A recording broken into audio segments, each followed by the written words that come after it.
Well, howdy there, Internet people. It's Belle again. So today, we're going to talk about Trump, Biden, Ukraine, and a story. We're going to start off with a story, then move on to a question. Years ago, I was working in an ER, and images from radiology were flashing up on the screen off to the side of the room. While the doctor was looking at the screen on his computer, an image of a chest popped up. And I kind of turned to it and said, "That's not normal." It was a genuine gut reaction. The doc leaned back so he could see the screen too, based on just how I sounded. He saw the same mass I did. He said, "No, that's not normal." And we didn't have a good day from there. The point is, I could look at the screen and tell you what was wrong. At the very least, tell you something wasn't right. And I can even describe in detail what was going to happen to try to address it. But I'm not an oncologist. I'm not a surgeon. I would imagine most of you could look at an x-ray and identify a broken bone. And no, that ain't right. Do you know how to set it and pin it back together? So, here's the question. Quote, Trump has already spent 2 hours longer than Biden talking to Putin, trying to achieve peace for Ukraine. Why is everybody coming down on him?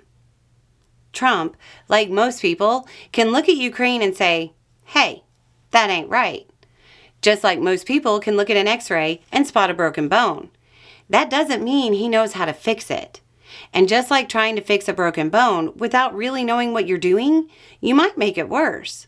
Or create a situation where it has to be broken again later so it can heal properly next time. And in Trump's case, some of his statements about the situation lead a lot of people who truly understand how to set a broken bone to raise their eyebrows in fear of the outcome. Some of his statements would be like hearing the person trying to fix your broken bone say, "Well, just tell them to drink a lot of milk."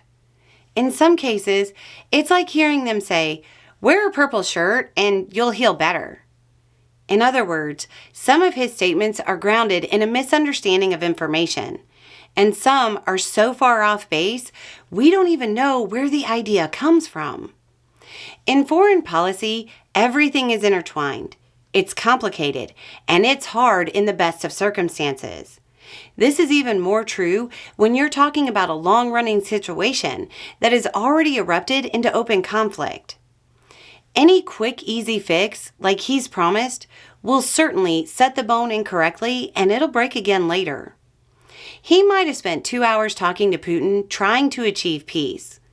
But what if the outcome is that he spent 2 hours promising things he can't deliver on, or emboldening Putin and it makes things worse?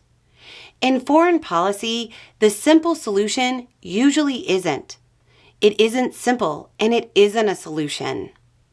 Anyway, it's just a thought. Y'all have a good day.